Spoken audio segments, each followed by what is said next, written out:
ನಮಸ್ತೆ ಫ್ರೆಂಡ್ಸ್, ನಾನು ನಿಮ್ಮ ಕಲ್ಪತರುನಾಡಿನ ಚೇತನ್ ಬ್ರೋ ಮಾತಾಡ್ತಾ ಇದ್ದೀನಿ. ನೋಡಿ, ಮೊನ್ನೆ ಎಲ್ಲ ನಿಮಗೆ ಇನ್ನೊಂದು ವಿಡಿಯೋದಲ್ಲಿ ತೋರಿಸಿದ್ದೆ ಪಾಚಿ ಕಟ್ಟಿರೋದೆಲ್ಲ ಕ್ಲೀನ್ ಮಾಡ್ಕೊಬೇಕು, ಮೋಲ್ಡ್ ಹಾಳಾಗುತ್ತೆ ಅಂತ. ಈ ವಿಡಿಯೋದಲ್ಲಿ ಮೋಲ್ಡು ಲೀಕೇಜ್ ಆಗಿರೋದಕ್ಕೆ ಯಾವ ಥರ ರಿಪೇರಿಂಗ್ ಮಾಡಬೇಕು ಅಂತ ತೋರಿಸ್ತಾ ಇದ್ದೀನಿ. ನೋಡಿ ಎಲ್ಲ ಫುಲ್ಲು ಓಪನ್ ಮಾಡ್ಕೊಂಡು ಈ ಥರ ಕ್ರ್ಯಾಕ್ ಫಿಲ್ ಮಾಡ್ಕೊಬೇಕು.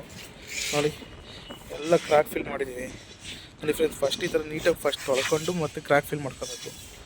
ತೊಳೆದೆಲ್ಲ ಕ್ರ್ಯಾಕ್ ಫಿಲ್ ಮಾಡಿದ್ರೆ ಇದು ಜೈಂಟು ಕುತ್ಕೊಳಲ್ಲ ಫ್ರೆಂಡ್ಸ್. ನೋಡಿ, ಈ ಥರ ನೀಟಾಗಿ ಕ್ರ್ಯಾಕ್ ಫಿಲ್ ಮಾಡಬೇಕು. ನೋಡಿ, ಎಲ್ಲ ಕ್ರ್ಯಾಕ್ ಫಿಲ್ ಮಾಡ್ತಾಯಿದ್ದಾರೆ. ಈ ಥರ ನೋಡಿ, ಓಪನ್ ಮಾಡಿರೋದಕ್ಕೆಲ್ಲ ಜೈಂಟ್ ಕ್ರ್ಯಾಕ್ ಫಿಲ್ ಮಾಡಬೇಕು.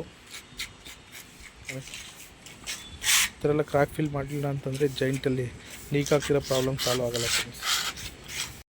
ನೋಡಿ ಫ್ರೆಂಡ್ಸ್, ಇದನ್ನೆಲ್ಲ ಎಷ್ಟು ನೀಟಾಗಿ ಕ್ರ್ಯಾಕ್ ಫಿಲ್ ಮಾಡಿದ್ದೀವಿ. ಇದು ಎಲ್ಲ ಮೆಟ್ಲುಗೂ ಸಹ ಸೇರಿಸಿ ಕ್ರ್ಯಾಕ್ ಫಿಲ್ ಮಾಡಿದ್ದೀವಿ. ನೋಡಿ, ಈ ಥರ ಎಡ್ಜಸ್ಗಳೆಲ್ಲ ನೀಟಾಗಿ ಕ್ರ್ಯಾಕ್ ಫಿಲ್ ಮಾಡಿದ್ರೆ ಮೆಟ್ಲಲ್ಲೇ ಆಗಲಿ ಸ್ಟೇರ್ ಕೇಸಲ್ಲಿ ಯಾವುದ್ರಲ್ಲೂ ನೀರು ಲೀಕೇಜ್ ಪ್ರಾಬ್ಲಮ್ ಬರೋಲ್ಲ. ಆಮೇಲೆ ಈ ಥರ ಟೈಲ್ಸ್ ಎಲ್ಲ ಹಾಕ್ಸೋದು ತುಂಬ ಪ್ರಾಬ್ಲಮ್ ಸ್ನೇಹಿತರೆ. ಆ ಥರ ಮಾಡ್ಸೋಕ್ಕೆ ಹೋಗಬೇಡಿ, ಇದರಲ್ಲೇ ಜಾಸ್ತಿ ಲೀಕೇಜ್ ಪ್ರಾಬ್ಲಮ್ ಬರೋದು. ನೋಡಿ, ಮೆಟ್ಲಲ್ಲೆಲ್ಲ ಗ್ಯಾಪ್ ಬಿಟ್ಬಿಟ್ಟಿದೆ ಸಿಕ್ಕಾಬಟ್ಟೆ. ಈ ಥರ ಎಲ್ಲ ಮೆಟ್ಲಿಗೂ ಸಹ ಕ್ರ್ಯಾಕ್ ಫಿಲ್ ಮಾಡಿ ಮತ್ತು ಇದಕ್ಕೂ ಸಹ ಪೇಂಟ್ ಮಾಡ್ತೀವಿ.